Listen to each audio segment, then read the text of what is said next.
My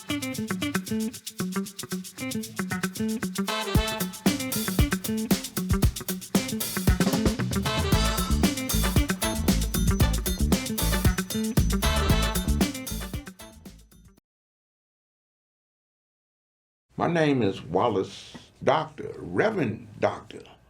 Wallace Bradley, and I'm the host of the Bradley Report. I'm also the president of United in Peace, Inc. And United in Peace, Inc. is the one that's presenting this show. The issues that's brought to you, my viewing and listening audience, is with the help of the producer of this show, who happens to be the chairman of United Peace, Inc., and that's none other than Dr. Terry Marsh Bradley. The issue we're going to speak on is the fact that I've been granted the right to represent myself in court because of nefarious things that was happening with my attorney and the opposing attorney that weren't to my benefit. And the fact that the attorney, Dietrich Bowman, didn't follow the judge's orders, unbeknown to me. And the issue of National Guards coming to the state of Illinois, specifically to Chicago, to the city of Chicago. And you're going to hear even Reverend Al saying that what President Trump is doing is racist because he's only targeting Democratic states and racially pressure on the black elected officials who may be mayors of cities within the Democratic states, or like in Cook County, County Board President Tony Preckwinkle. And I'm going to let you be the judge of this. So without further ado, Sister Monty, let's go to work. August 18th, 2025, Deidre Bauman, @Baumanesque@gmail.com, Bauman and Schuldiner, 77 West Wacker, Suite 4500, Chicago, Illinois. 60,601 subject. Termination of legal representation. Dear Attorney Bauman, please acknowledge this letter serves to formally notify you that I am terminating your legal representation in the matter of Dreyfus et al. v. Mason et al. Case number 2, 1,025 Swiss francs, 197 effective immediately, which contractual agreement is expressly to provide defensive legal counsel and services. The terms of agreement included not less than your making timely informative conveyances, appearances, filings, etc. on my behalf, and keeping me abreast of all such actions and intent necessary to continue and secure remedy in an ongoing pursuit of a settlement award in the amount of $312,000 plus, pursuant to amending the case to include a viable quantum merit claim.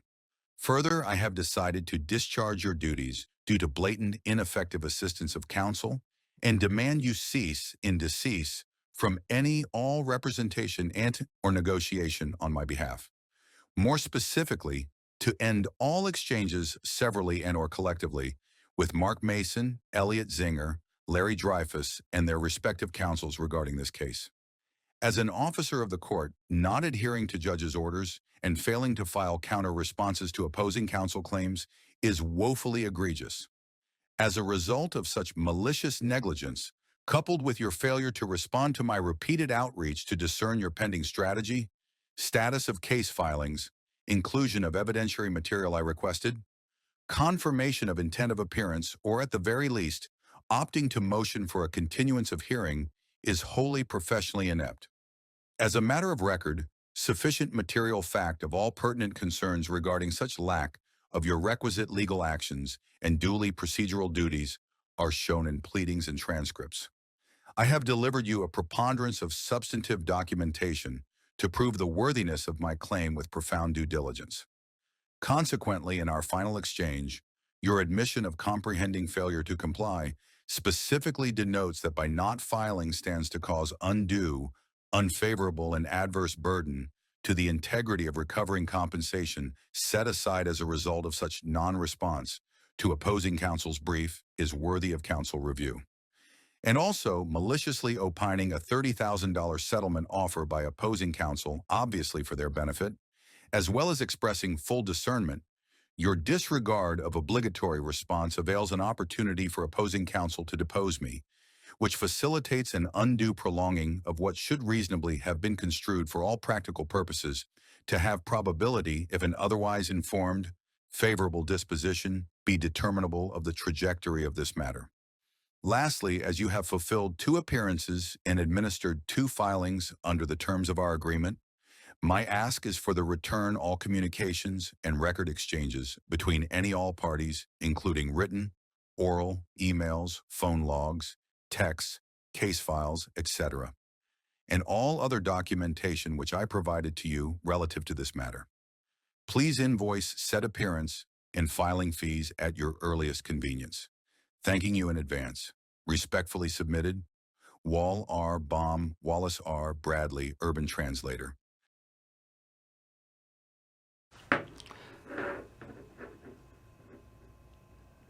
On the 25th, on the 18th, rather, I had filed a motion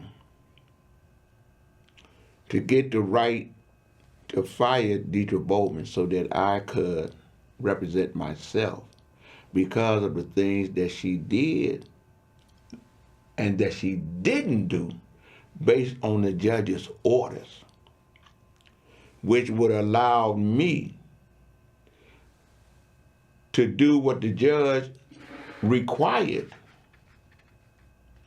I couldn't do it, only she could do it on my behalf. This is something I want to share with you. When we hire lawyers, we give up our rights, our freedom of speech, if you will, in the courts, because you can't say nothing. You have to speak through her or through him, the lawyers. But April 4th, 2025, the judge had let it be known publicly in open court when attorney Elliot Zinger and Larry Dreyfus, who were Mark's attorneys, and I was Mark's urban translator, but we all were a team working together. I know you heard that story. Fast forward, with team players, I was under contract with Mark Manson. On April the 4th, all that came out. The judge asked Elliot Zinger because they filed the suit and they made me and Mark defendants because they was trying to get their monies from the suit. I had a problem with that. They wanted my invoice to be separated from that and held up in the courts. I had a problem with that. They didn't have no problem with that. The judge asked them, he said, the papers that y'all present before me, not me, this is the judge speaking. He says, you agree to the fact that Wallace Bradley has a contract with Mark Manson, $75 an hour. They said, yes, we agree, signed contract. Mark signed it, Mr. Bradley signed it. He say, from the paper that y'all presenting to me as exhibits in y'all motion, you state where y'all honored the lien. Yes, Your Honor, we agree, we honored the lien. He said, and from y'all paper, it says that Mark Manson has no problem about the invoice for $312,000 that's owed to Gator. He just wanted to know exactly what all was done to earn that. And that's because his lawyer, Larry Dreyfus, and Elliot Zinger created like there was an issue with us in order for them to file that motion to be able to get their money, because they thought they can get their money faster without waiting for the 60 days. Fast forward. On the 13th, August 13th, we before the judge. And the judge had gave an order because the hearing before August 13th, the lawyers, Mark's new lawyer, put a motion in to say, well, the lien should be dismissed, put in a summary judgment, saying the lien should be dismissed. Now, y'all agreed to it. We're no problem with the lien. From 2016 to 2025 of April 2025, there was no problem with the lien. But they put a motion in and say you want to get rid of the lien. So the judge granted part of the summary judgment motion and said, okay, we get rid of the lien. But they said, well, the money that you're holding up that belongs to Mr. Bradley, we want you to get that money back to Mark Manson until you make a judgment. So the judge told them to put that in a motion. And he told my lawyer to respond to the motion so that Mark Manson's lawyer can reply. She didn't put the motion in. She disobeyed his order. So we in court on the 13th. And she says that she felt like she did not have to respond. And the judge said, what you mean you didn't have to respond? So I made a motion to get rid of her because of ineffective assistance of counsel. I'll go back to court on the 28th.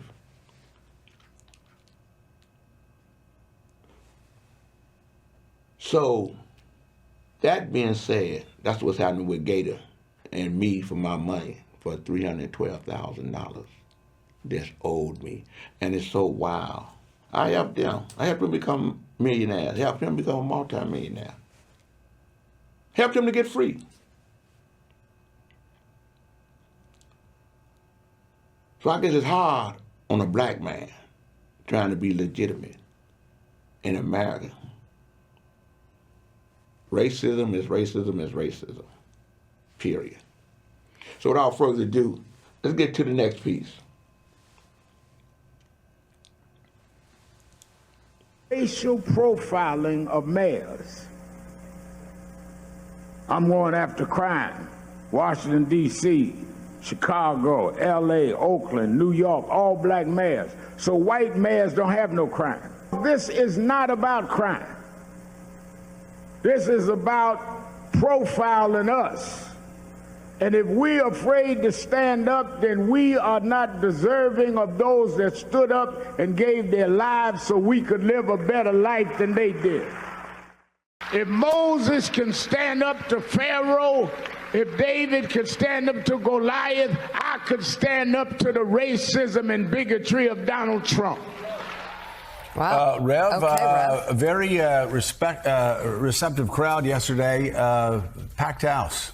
Packed At house. Howard University. And as I moved around the city, people are very concerned.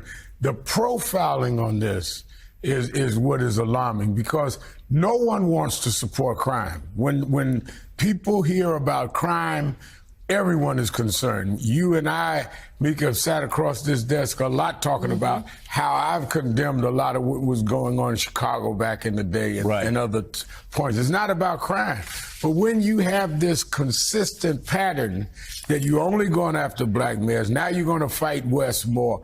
I mean, the pattern here is clear, particularly when the data shows that crime is down in these cities. And you should be saying, why can't I work with the mayors? The wise political strategy is to start picking off some of these mayors that can say, Trump's not that bad, we're working together. Right. He doesn't want that. And it's clear he's doing it at the expense of people. No, and that's what's so strange, is that's what you do. You work with, if you're a Republican, you work with Democrats. So let's bring crime down together. It helps you. You know, if you're a Democrat, you try to work with Republicans and say, I will say You again, work with people on the ground. and you work with people on the ground, and the very people who do well, who have done well, who do well in general elections, are the people who do work, Right. And with others. And we're coming into elections this fall, going to have off-year elections next year, where there are a lot of Republicans that are sitting in seats that Joe Biden and Kamala Harris won. And they are setting themselves up to be part of a landslide loss because they're just completely silent. They don't hold town hall meetings. They're hiding in their offices. You look at Stefanik goes out. She can't even speak at a ceremony in her own district because, again, they've taken positions that are so out of the mainstream for their district, for swing districts. It's a recipe for disaster for Republicans. So they sit here and they're hiding, Mika, and they think, oh, well, if we just hide and keep our head down, we'll be okay. No, that's never how it works in politics, ever. And so I hear what Sharpton is saying, but I want to play commentary after these last two clips. Let's hit the next one, Sister Money.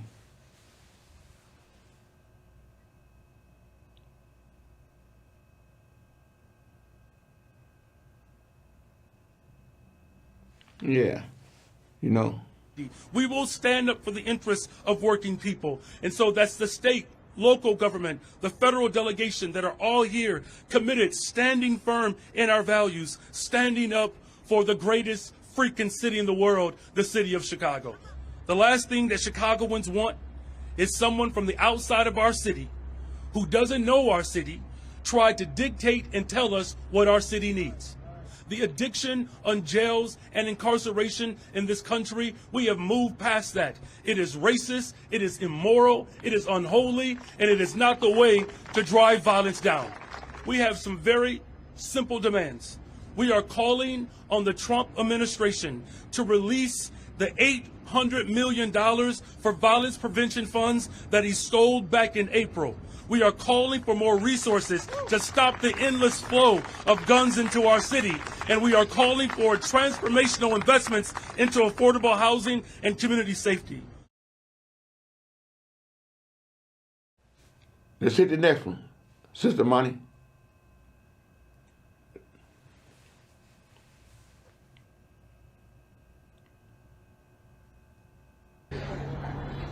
I want to speak plainly about the moment that we are in and the actual crisis, not the manufactured one, that we are facing in this city and as a state and as a country.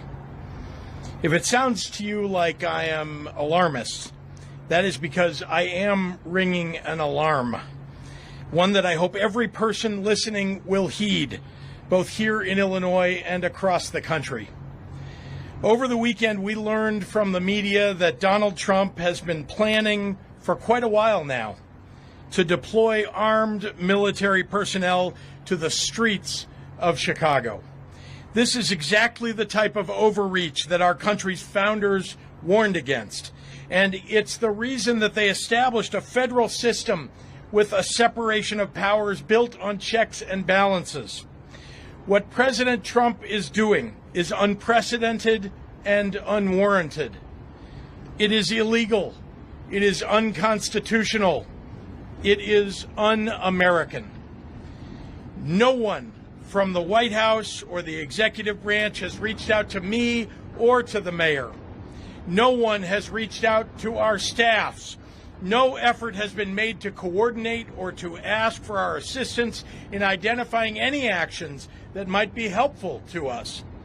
Local law enforcement has not been contacted. We have made no requests for federal intervention. None. We found out what Donald Trump was planning the same way that all of you did. We read a story in the Washington Post. If this was really about fighting crime and making the streets safe, what possible justification could the White House have for planning such an exceptional action without any conversations or consultations with the governor, the mayor, or the police? Let me answer that question. This is not about fighting crime. This is about Donald Trump searching for any justification to deploy the military in a blue city, in a blue state, to try and intimidate his political rivals. You know, what he's saying is correct. One of the wonderful things he said, I was out there at that press conference, is when he let it be known to the president, don't bring it to Chicago, don't bring it to Illinois. And one of the things that he let it be known too, that the agitators that they have here, the black MAGAs, the Hispanic MAGAs supporters, and black MAGA supporters, the let's turn the city red and let's turn the county red and let's turn the state red supporters, that the governor, the state of Illinois attorney general, as well as the various states' attorneys in the different counties, are taking down names because they know who they are, that would start the chaos and the noise in order for the president to do what he wants to do. But the key is this. There's more crime in the white or the Republican states and in the cities that ran by Republicans more than those in the blue states or the blue cities. And he's not sending any National Guards there to stop violence and crime. So we know it's about creating chaos to take the attention off where it happened to the files, the Epstein files, or whatever it is. But I want to say this to the brothers. The brothers don't get food. Don't get back food and tricked. Just like they came at those Hispanics, MAGAs, they'll come at you black MAGAs and chase your children down. I want to say to God be the glory. That's Gator's story. Vote, don't choke, and pray to God that he make everything right.